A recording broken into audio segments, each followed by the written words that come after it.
Dames en heren, Bret Easton Ellis.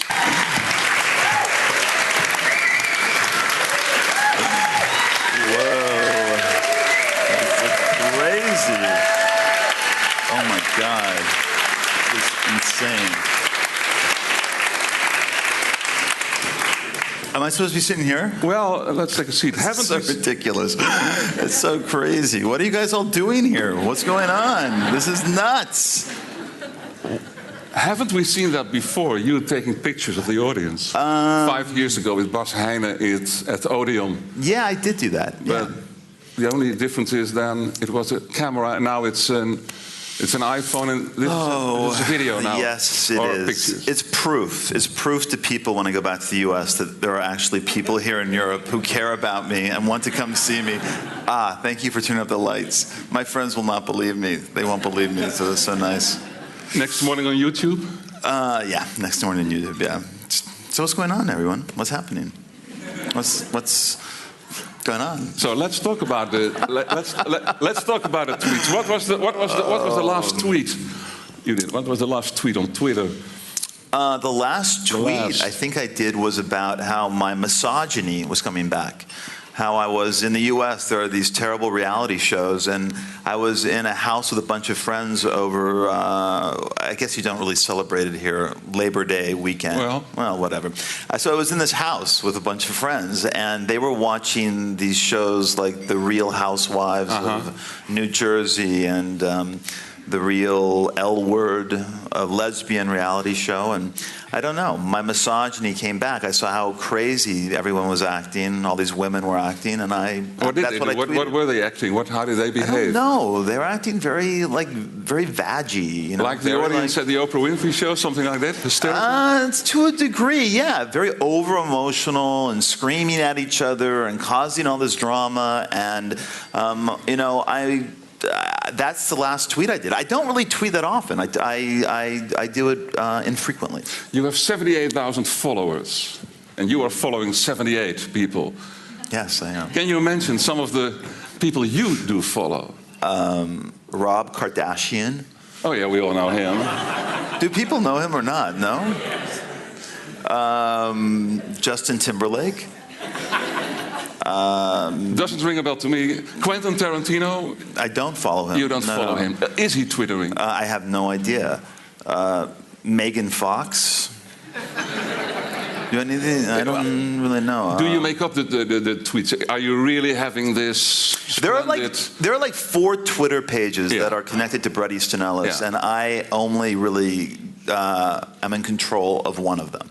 The other 3 are all from my publisher and from public relations people. But there is one Twitter account where I do occasionally, And that's the one on your own name. So the Twitter Imperial Bedrooms is just publicity for someone else is usually writing that. Okay, yeah, that's true. I know. But then I have my own Twitter account, which I usually update late at night when I've had a few drinks and I'm kind of bored and.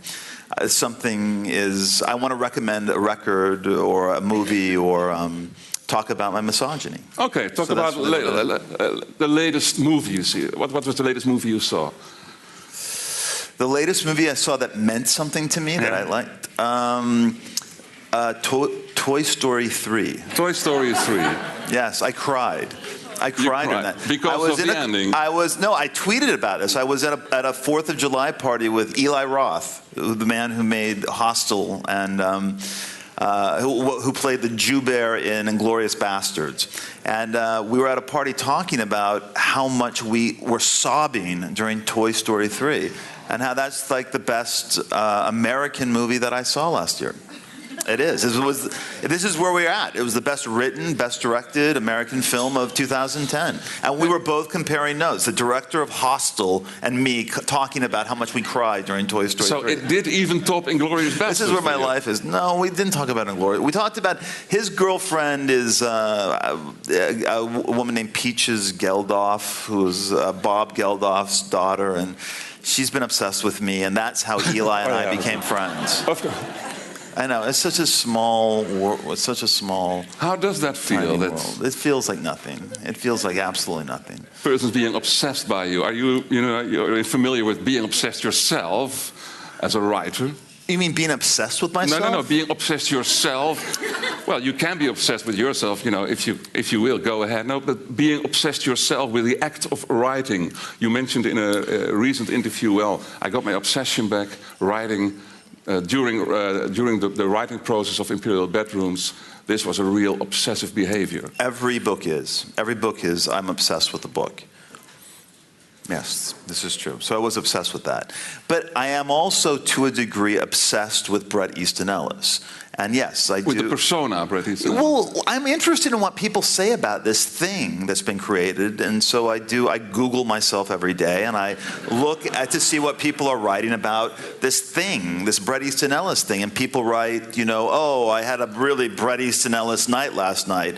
Or God, that person was such a douchebag. He was something out of a Bret Easton Ellis novel. And Bret Easton Ellis has become associated with a list of things that I really don't feel that the real Bret Ellis is a part of. I write these novels, but they're... When did the process start of being a persona? After American first Psycho? Novel. No. After Less Than Zero already? It started with Less Than Zero, and I remember when it happened with Less Than Zero, the idea that I'd written this novel, and it came out, and it became this thing, and I thought, well, this is so... And people started talking about me as if I was a character in Less Than Zero, which I wasn't a character in Less Than Zero. I really didn't live that kind of lifestyle to that degree. I mean, it's really embellished and heightened in Less Than Zero. And I realized that I was being connected to the work. And I'm really... What did you think about that? That you had this autobiographical misunderstanding, that you were the one who was in the novel? Did it irritate you or frustrate you? No, it was scary. It was amused? No, it was scary. And it got scarier as it became more and more apparent with each book I published that the brand, if you want to call it Bret Easton Ellis, is associated with a list of things. And many of them are not about the real me and my very dull life in Los Angeles and the things that I do. And I know you mentioned that I ran into Quentin Tarantino at a party. It was a party that Eli Roth was having. It was nothing. It was like we talked about really boring things for about 40 minutes, and then we went to see the movie, and it was not that exciting a night. But it happened with each successive novel. The idea of this brand of Bret Easton Ellis taking over and defining who I am, and I'm not that person. So that was scary. There was a moment, and I think I wrote about it in Glamorama, the idea that someone in Glamorama, if you haven't read it, someone takes over the real Victor Ward.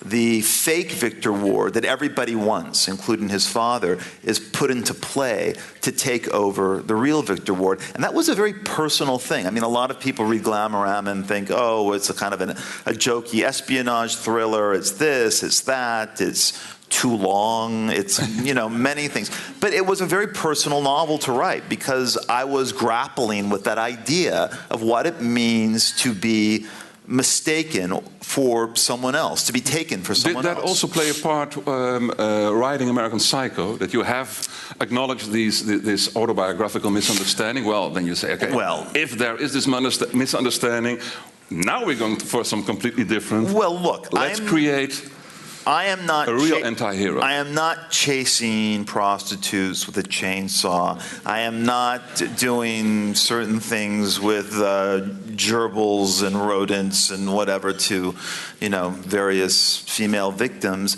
But yes, I am now comfortable enough at this point in my career to talk about how autobiographical American Psycho is. And if you want to edit out those 15 minutes or 15 pages of violence, you have a novel about a young man 15 pages of violence? I think about 15 pages. Would anybody want to say more? I mean, they're very hardcore, but if you really add up all the paragraphs of violence, it maybe is 12 or 15 pages of violence within a 400-page... Okay, we check it all out when we're at home. Yeah, you can check it. It's over 80 or something, or 90? No.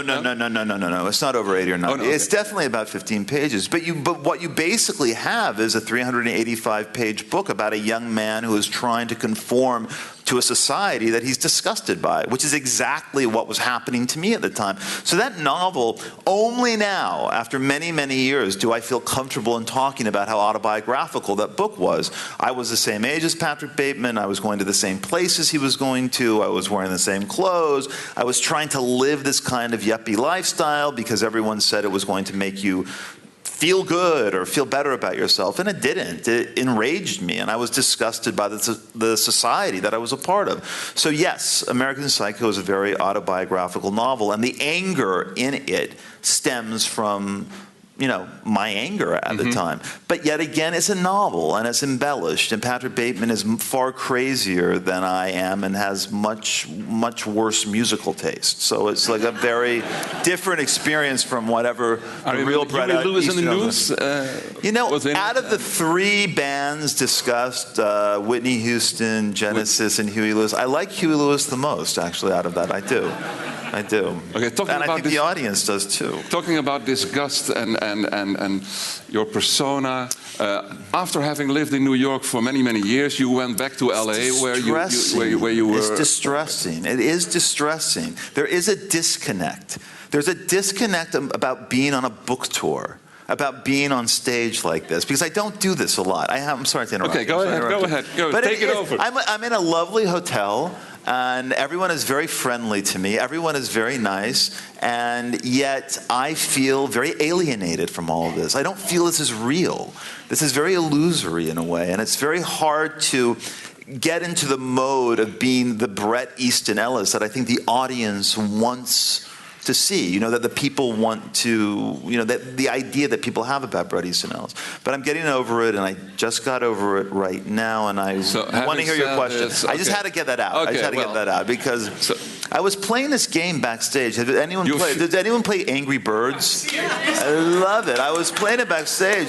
It calmed me down. It calmed me down so much because I do get very nervous before doing stuff like this because I do a book tour every 5 or 6 years. I'm not a regular person who hits the book circuit and does this kind of thing. And so I've already done US, the UK, Australia, but I took a break, and now this is my first date of the European tour this fall. And I just get nervous. And so backstage, I was playing Angry Birds, and I was feeling a little bit better, and I'm relaxed. I had a little tequila, and everything's okay. But I want you to ask me the next question. Ask me the next question. Going back to LA after so many years. Yes, I did. What kind of city did you see?